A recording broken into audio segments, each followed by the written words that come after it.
ஸ்வீட்டான நாக்குல எச்சி ஊற அளவுக்கு நல்ல தேன் மிட்டாய் தான் பார்க்க போறோம். வீடியோ பார்க்கறதுக்கு முன்னாடி நம்ம சேனலை சப்ஸ்கிரைப் பண்ணாதவங்க பண்ணிக்காங்க. பக்கத்துல இருக்கிற பெல் பட்டனையும் கிளிக் பண்ணிக்காங்க.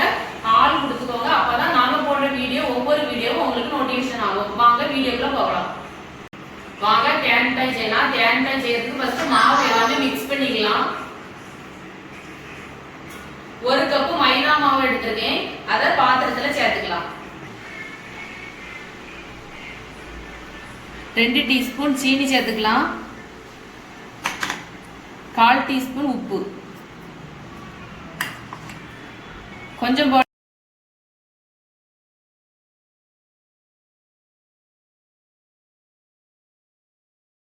தயிர் சேர்த்துருக்கேன். நீங்க தயிர் வேண்டாம் அப்படின்னா ஈஸ்ட் கூட சேர்த்துக்கலாம். கொஞ்சம் போல ஃபுட் கலர் சேர்த்துக்கலாம். எல்லாம் உப்பு சீனி எல்லாமே நல்லா எல்லா இடமும் நல்லா ஈவனா படுற மாதிரி மிக்ஸ் பண்ணிட்டு கொஞ்சம் போல தண்ணி ஊற்றி நம்ம மிக்ஸ் பண்ணிக்கலாம். மாவு பதத்துக்கு நல்லா மிக்ஸ் பண்ணி எடுத்துக்கலாம். சப்பாத்தி மாவு பதமே நல்லா போதுமானது.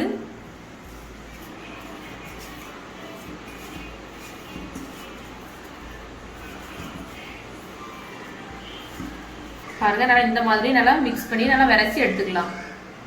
ஓகே, இந்த மாதிரி ஆயில் ஊற்றி நல்லா எல்லா இடமும் நல்லா மிக்ஸ் பண்ணிட்டு கொஞ்ச நேரம் நல்லா ஒயிட் கலர் துணி போட்டு நல்லா ஊற வச்சுக்கலாம். எத்தனை நிமிஷம்? தேன் மிட்டாய் செய்யறதுக்கு சீனி பாவு காய்ச்சிக்கலாம். கடாய் நல்லா சூடாயிட்டு 1 கப்பு சர்க்கரை எடுத்துருக்கேன். அதை சேர்த்துக்கலாம். 1 கப்பு சர்க்கரைக்கு 1/4 கப்பு தண்ணி ஊற்றிக்கலாம். சீனி நல்லா கரைஞ்சி விட்டு கீழே பிடிக்காத அளவுக்கு நல்லா கிண்டி விட்டுக்கலாம். இதுக்கு பல எதுவுமே கிடையாது. சீனி பாவு கொஞ்சம் நல்லா கொதிச்சா போதும். சீனி நல்லா 1 நிமிஷம் கொதிச்சிருக்கு. 1 நிமிஷம் கொதிச்சாலே போதும். இதை நம்ம இப்போ ஆஃப் பண்ணி நல்லா ஆற வச்சிடலாம். இப்போ நம்ம ஊற வச்சிருக்கிற மாவு நல்லா 1/2 மணி நேரம் நல்லா ஊறிட்டு இப்போ நம்ம அதை எடுத்து சின்ன சின்ன உருண்டையா பிடிச்சு எடுத்துக்கலாம். பாருங்க,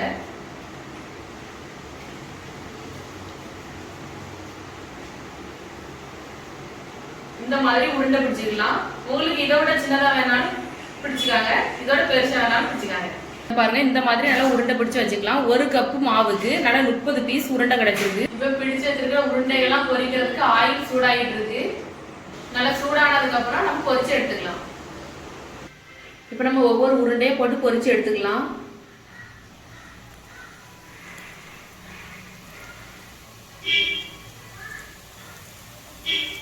ஆயில் நல்லா சூடானதுக்கு அப்புறம் ஸ்டவ்வை குறைச்சிடணும். உருண்டை போட்டதுக்கு அப்புறம் நம்ம ஸ்டவ்வை குறைச்சிடணும். இல்லைனாக்கி உள்ள வேகாது, வெளியே தான் கரிஞ்சிட்டு வரும், கலர் கொடுக்கும். நம்ம அதே மாதிரி இந்த மாதிரி கிண்டிக்கிட்டே இருக்கணும். அப்போதான் நல்லா எல்லா இடமும் நல்லா ஈவனா வெந்து வரும். ஸ்டவ் ஸ்லோவா தான் இருக்கணும். அப்போதான் நல்லா உள்ள நல்லா வேகும். பாருங்க எவ்வளவு அழகா நல்லா பொரிஞ்சு நல்லா வெந்து வந்திருக்கு. பாருங்க நம்ம எவ்வளவு சின்ன சின்ன உருண்டையா போட்டோம், எவ்வளவு அழகா புஷ்ஷுன்னு நல்லா பெருசா வந்திருக்குன்னு. இதை நம்ம அப்படியே எடுத்து சீனி பாவோட போட்டுக்கலாம்.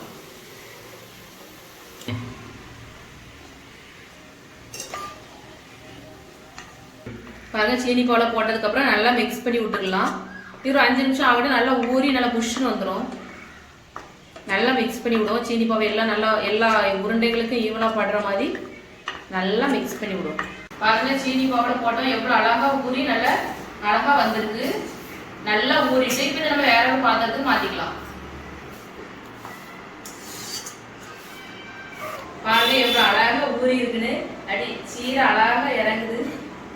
அந்த அளவுக்கு நல்லா டேஸ்டா இருக்கு. பாக்குறதுக்கு அவ்வளவு அழகா இருக்கு. உங்களுக்கு எல்லாம் நாங்களே எச்சி ஊறுதா, எனக்கெல்லாம் எச்சி ஊறுது. செம டேஸ்டா இருக்கு. வாங்க சாப்பிடலாம்.